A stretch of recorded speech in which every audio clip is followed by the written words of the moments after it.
Im Hochschwarzwald gibt es eine Geschichte, die bis heute nicht ganz verschwunden ist. Sie führt in eine Gegend zwischen Schauinsland, St. Ruprecht und alten Bergwerksbereichen. Und die Behauptung ist ziemlich ungewöhnlich. Irgendwann zwischen 1935 und 1937 soll hier ein unbekanntes Flugobjekt abgestürzt sein. Mal ist von 1936 die Rede, mal von 1935 oder 1937. Manche sprechen von einem Flugzeug, andere von etwas anderem. Wenn man sich mit solchen Themen beschäftigt, merkt man schnell, wie leicht man entweder zu früh abwinkt oder zu früh irgendetwas übernimmt. Beides hilft hier nicht weiter. Und deshalb haben wir es diesmal ganz anders gemacht. Wir haben nicht einfach nur die bekannte Geschichte nacherzählt, sondern erst einmal geschaut, was sich überhaupt sauber zurückverfolgen lässt. Lost Places. Remote Viewing. Forschung. Expeditionen. Paranormales. Supported by Into the Matrix.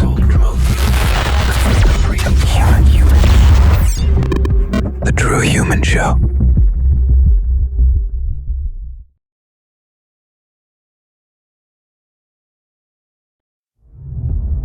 Der Fall selbst ist schnell umrissen. Im Raum zwischen Freiburg, Feldberg, Schauinsland und St. Ruprecht soll in den 30er Jahren etwas abgestürzt sein. Später soll das Gebiet abgesperrt worden sein. Und irgendwann wurde daraus eine Geschichte, die mit SS, Geheimprojekten und dem späteren Reichsflugscheibenthema verbunden wurde. Das klingt erst einmal spektakulär, aber sobald man versucht, die Sache genauer festzuhalten, wird es unübersichtlich. Schon beim Jahr fängt es an, schon beim Ort wird es unscharf und auch bei der Frage, worauf sich die ganze Erzählung eigentlich stützt, wird es schnell schwierig.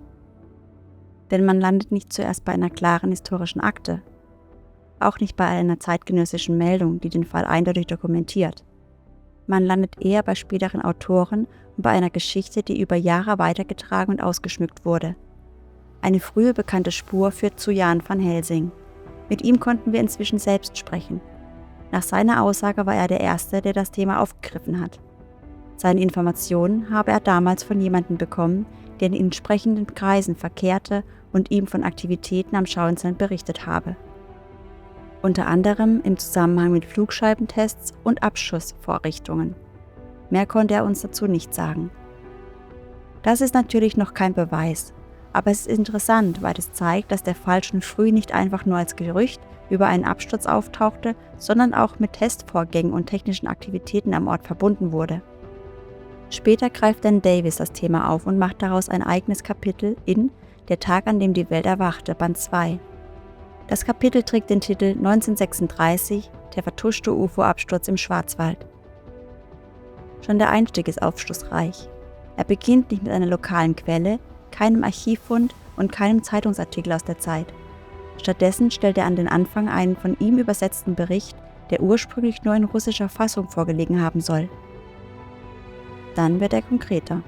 Im Bildteil schreibt Davis, die angebliche Absturzstelle liege im Hochschwarzwald, nur wenige Kilometer vom Feldberg entfernt, nahe einem stillgelegten Bergwerk in der Nähe des Klosters St. Ruprecht. In unmittelbarer Nähe nennt er auch den Schauinsland. Außerdem schreibt er, dass ihn ein Familienmitglied eines Zeitzeugen dorthin geführt habe.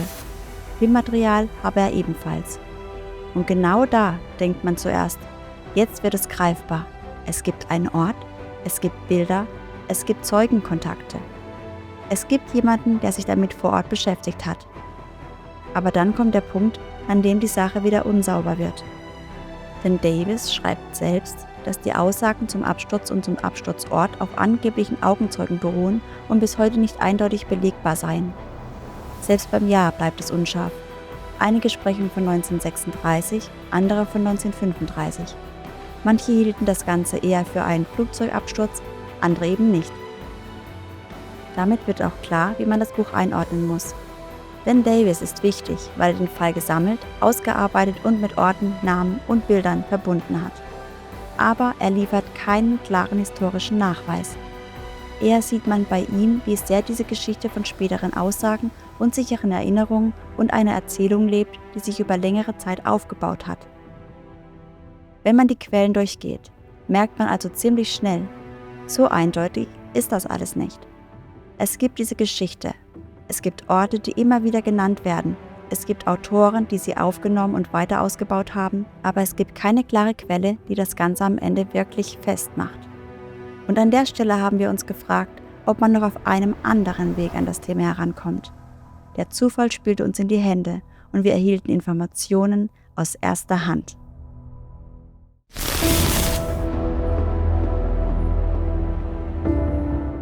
Auf dem Schauinsland befindet sich ein vom Kiepenheuer Institut für Sonnenphysik betriebenes Sonnenobservatorium, das heute nur noch Lehrzwecken und der Öffentlichkeitsarbeit dient. Ich weiß gar nicht, ob es noch zugänglich ist und ob noch Führungen dort überhaupt stattfinden.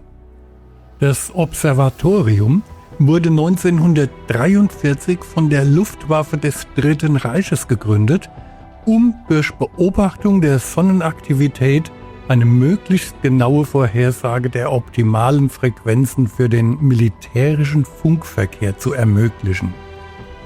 Von 1943 bis 1975 wurde es von Karl Otto Kiepenheuer geleitet. Inzwischen ist es nach Teneriffa verlegt und am Schauinsland gibt es keine Tätigkeiten mehr.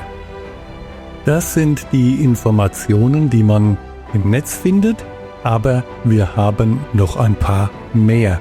Nämlich direkt aus erster Hand quasi, denn eine gute Freundin und langjährige Kollegin von mir hat berichtet, dass ihr Vater dort tätig war. Er war vor bis nach dem Zweiten Weltkrieg als Ingenieur und Konstrukteur in diesem Sonnenobservatorium. Er war am Aufbau der Anlagen und Maschinen beteiligt und später mit der Wartung der Anlagen betraut.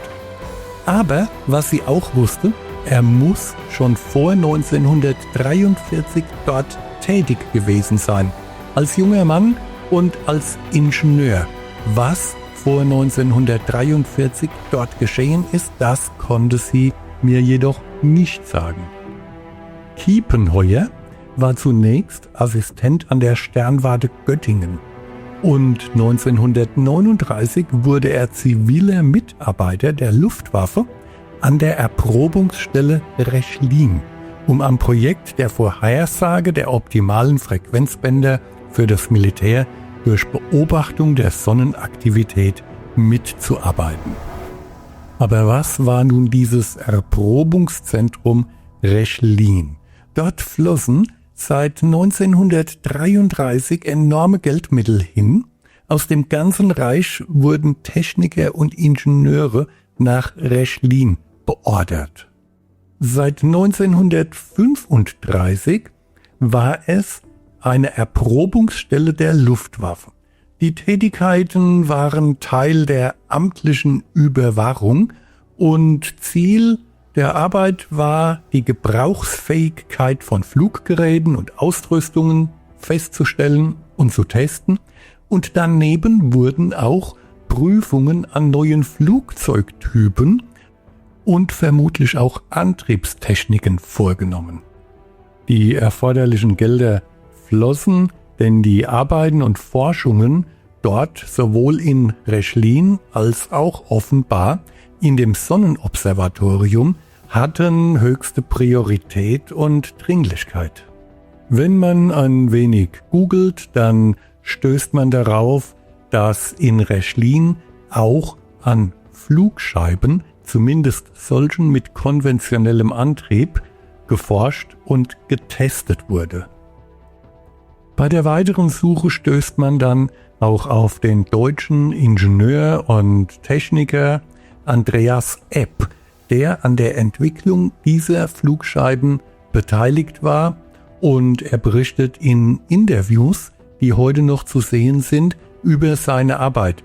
Dabei berichtet er auch von Abstürzen bei diesen Tests von Flugscheiben mit konventionellem Antrieb.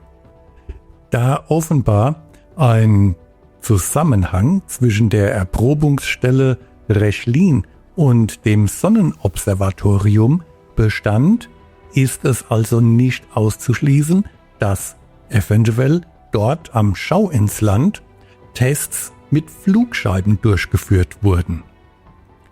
Dann ist es gut denkbar, dass hier am Schauinsland kein UFO abgestürzt ist, sondern dass hier einfach mal wieder der Test einer Flugscheibe beim Start schiefgegangen ist. Und durch unsere guten Kontakte zur Tochter des Ingenieurs, der dort tätig war, haben wir noch eine interessante Information erhalten, die hat sie nämlich in seinen Aufzeichnungen gefunden. Und hier erfahren wir jetzt wieder aus allererster Hand, am Kriegsende haben auf dem Schauinsland SS-Leute alle Geräte und konstruierten Gerätschaften zerstört und sind dann getürmt. Es handelte sich dabei wohl um Ideen diverser Wissenschaftler, die dorthin kamen und dort ihre Ideen und Erfindungen umsetzen konnten. Leider erfahren wir nicht, um welche Konstruktionen es sich dabei im Detail gehandelt hat.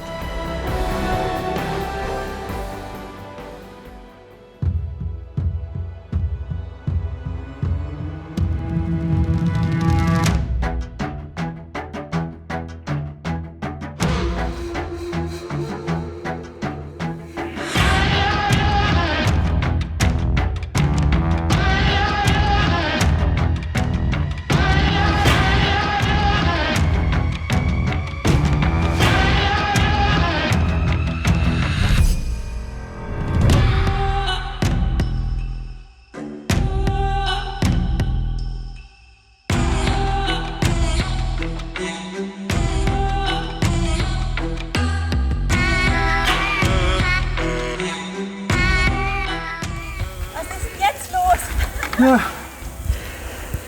Oh, man möchte uns einfach schwerer machen. Ja. Also wie ihr alle sehen könnt, die ITM scheut kein Wetter, keine Mühen, kein gar nichts, nur um tolle Reportagen für euch zu machen.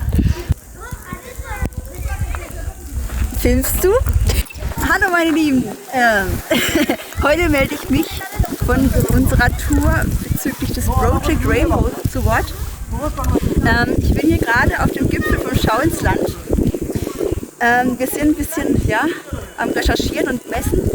Hier soll angeblich in dieser Region in den 30er Jahren ein UFO abgestürzt sein. Und die ITM-Community hat sich der Sache angenommen und hat ein Projekt gestartet und einige Sessions bearbeitet mit ganz interessanten Ergebnissen.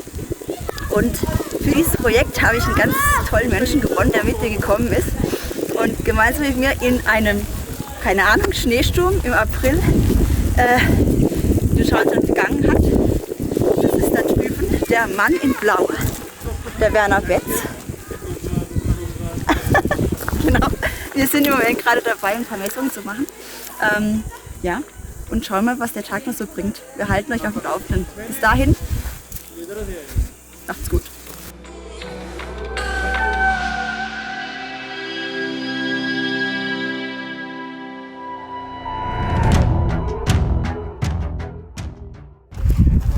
Jo, hallo Leute. Heute haben wir ganz verrücktes Wetter. Heute stehen wir hier im Schneesturm am Gipfelturm vom Schauinsland.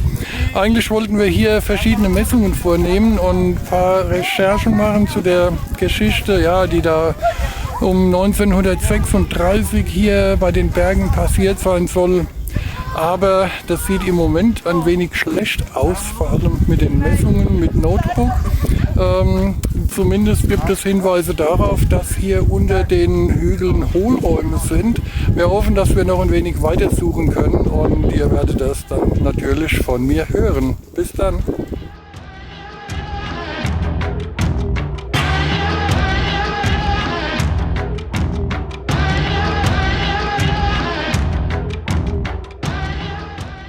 Also Marie, nur mal kurz zu deiner Information. Wir sind hier quasi direkt an dem Platz, an dem der oder die Viewerin, ich weiß gar nicht, wer es war, auf der Skizze hier gestanden ist, weil, wie du siehst, hier ist das Wasser, ne? der Ruheplatz, der dort verzeichnet ist hier, wo die Autos stehen. Hinter den Autos kommt die sogenannte Verbindung und direkt da oben sehen wir das Bergplateau.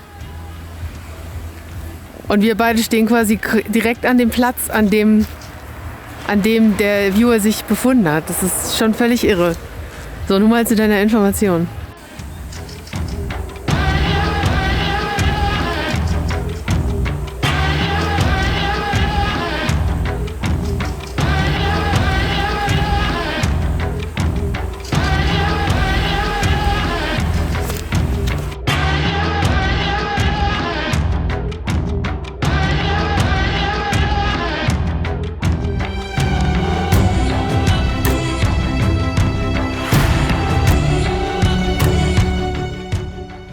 Mehr als das gibt der Ort selbst erst einmal nicht her. Er macht die Geschichte nicht klarer, aber er macht sie greifbarer. Und genau deshalb war für uns die nächste Frage: Zeigt sich zu diesem Zeitraum und in genau diesem Gebiet noch etwas, wenn man völlig blind darauf schaut? Die Viewer bekamen dafür keine Geschichte vorgegeben und auch kein Ziel wie UFO-Absturz oder ähnliches. Die Aufgabe war nur, Auffälligkeiten im Zeitraum von 1935 bis 1937 im Gebiet zwischen St. Ruthberth und Schauinsland. Dabei tauchten in den Ursprungssessions 2 auffällige Ereignisse auf. Beide wurden anschließend in weiteren Blind-Sessions von anderen Viewern noch einmal untersucht. Und genau diese Ergebnisse schauen wir uns jetzt an. Das erste auffällige Ereignis liegt auf der Timeline im Jahre 1936. Der erste Eindruck dazu ist heftig. Ein plötzlicher Schlag, Aufregung, Dröhnen, starke Helligkeit, etwas Blitzartiges, gelb und hell. Im weiteren Verlauf zeigt sich dazu ein metallisches Objekt. Es wirkt silbrig bis grau, glänzend, hohl und aus einzelnen Teilen zusammengesetzt. In einer Session erscheint es halbkugelförmig, in einer anderen als schwebendes metallisches Objekt. Es leuchtet, brummt, zischt und schimmert bläulich. Gleichzeitig tauchen Eindrücke von Energie, Emission und kreisförmiger Bewegung auf. Mit diesem Objekt scheint nicht nur Bewegung verbunden zu sein, sondern auch ein technischer Vorgang. Mehrere Personen oder Gruppen sind beteiligt. Sie kommen zusammen, beraten sich, stimmen etwas ab und wirken auf ein gemeinsames Ziel ausgerichtet. Der Bereich wird dabei abgesperrt. Insgesamt hat es den Anschein, als gehe es um Forschung, Vorbereitung und um einen Ablauf, der über längere Zeit aufgebaut wurde und hier zu einem Abschluss kommt. Beschrieben wird ein mehrstufiger Prozess. Dem Objekt wird künstlich etwas zugeführt und dadurch wird eine Reaktion ausgelöst. Etwas zerlegt oder zerteilt sich, Schwingung entsteht, Energie wird freigesetzt. Gleichzeitig tauchen Eindrücke von Gas, Verflüchtigung und etwas Schleierartigem auf. Parallel dazu erscheint die Umgebung nicht leer, sondern strukturiert. Es ist von aufragenden Formen oder Hindernissen die Rede, von einem offenen Gelände, das trotzdem nicht frei wirkt. Und außerdem taucht eine größere, schräge, steinige Struktur auf, die mit dem Ereignis verbunden scheint. Oberhalb davon ist es stürmisch. Der eigentliche kritische Moment liegt dann in einer Abwärtsbewegung. Das Objekt scheint in einem bestimmten Bereich zu früh oder zu schnell nach unten zu geraten. Etwas steht im Weg, etwas ragt auf, etwas bildet eine Barriere. Eine begonnene Bewegung wird nicht sauber fortgesetzt, sondern bricht ab oder wird gestoppt. Am Ende verdichtet sich das Ganze zu einem harten Einschnitt. Schlag, Dröhnen, Helligkeit, Blitz, Zerstörung, Feuer. Wenn man diese Aussagen zusammenzieht, wirkt Ereignis 1 wie ein technischer Vorgang rund um ein ungewöhnliches metallisches Objekt, begleitet von mehreren Beteiligten, vorbereitet und eingeleitet und dann in einem heftigen Fehlverlauf endend.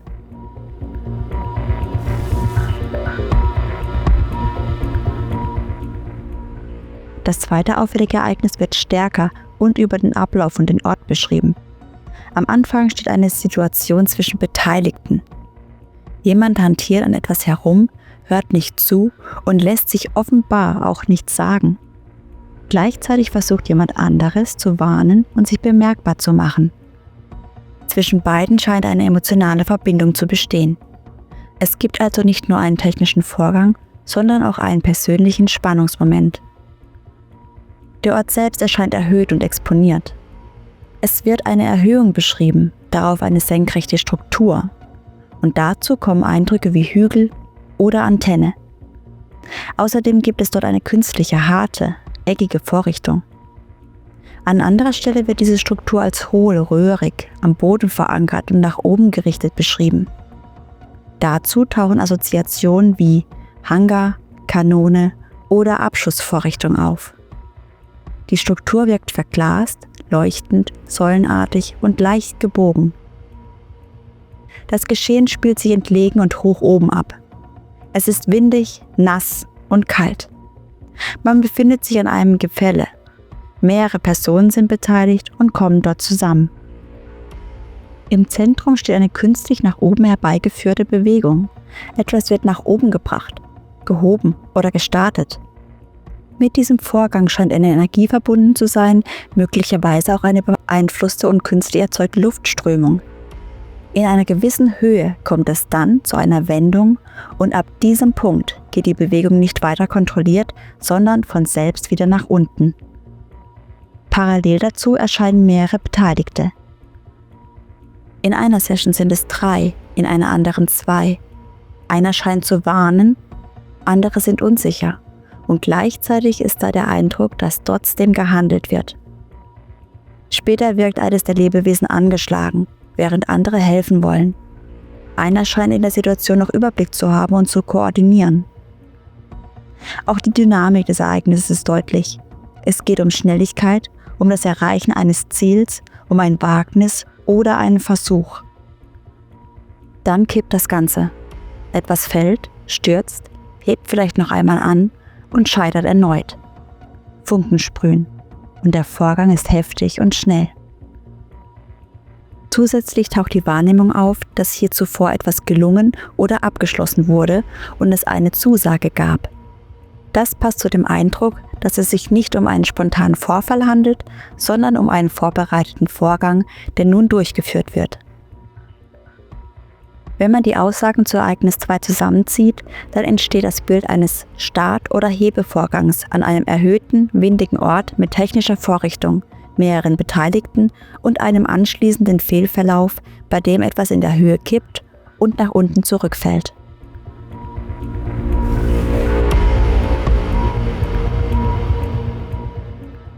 Jetzt wird es interessant, denn die Sessions liefern nicht nur einzelne Auffälligkeiten, sondern mehrere Teile, die offenbar zum selben Geschehen gehören.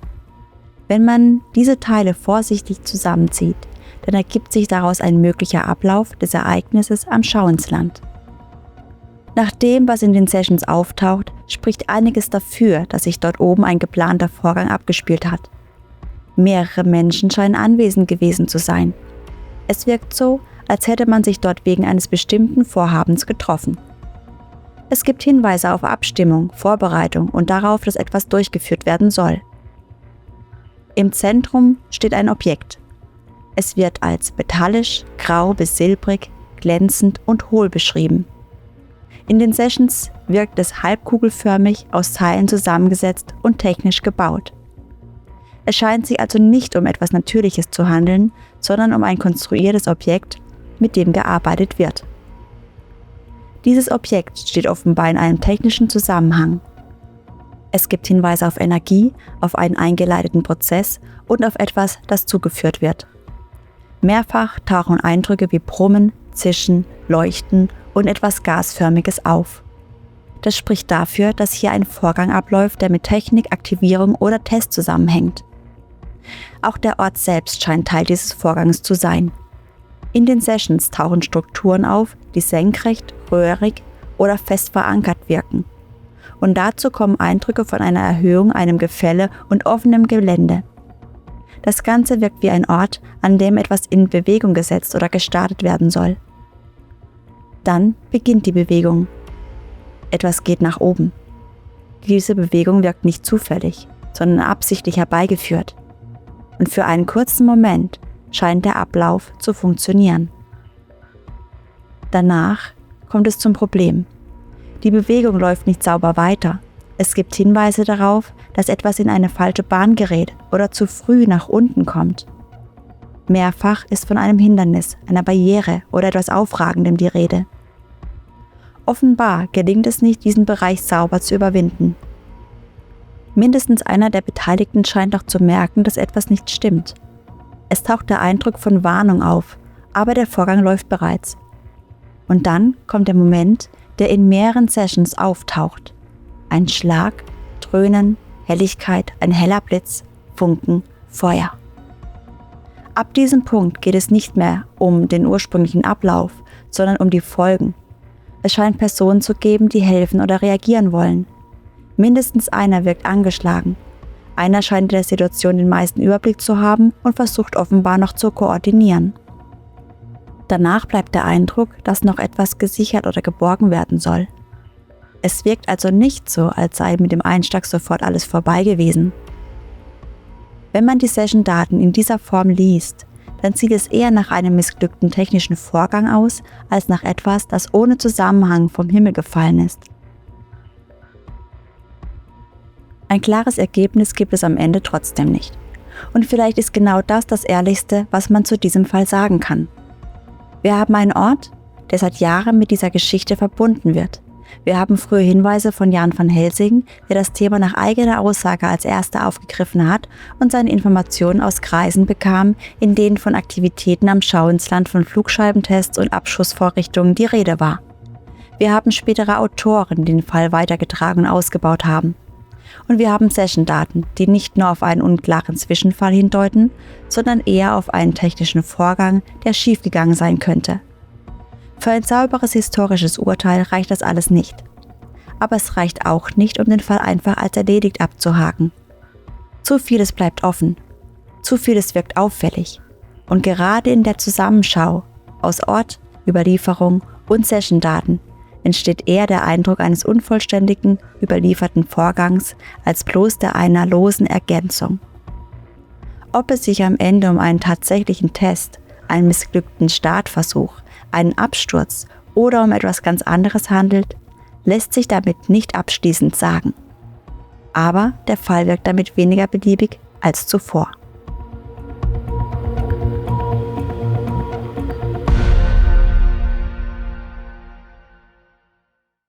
Eines ist sicher, die Wahrheit ist dort draußen und wir sind fest entschlossen, sie zu finden. Wenn dir unser Video gefallen hat, freuen wir uns sehr über deine Unterstützung, denn unsere Arbeit ist spendenbasiert. Gib uns auch gerne deinen Daumen hoch, abonniere unseren Kanal und freue dich auf eine weitere spannende Folge der True Human Show. Human, wake up. The free human. The True Human Show. Supported by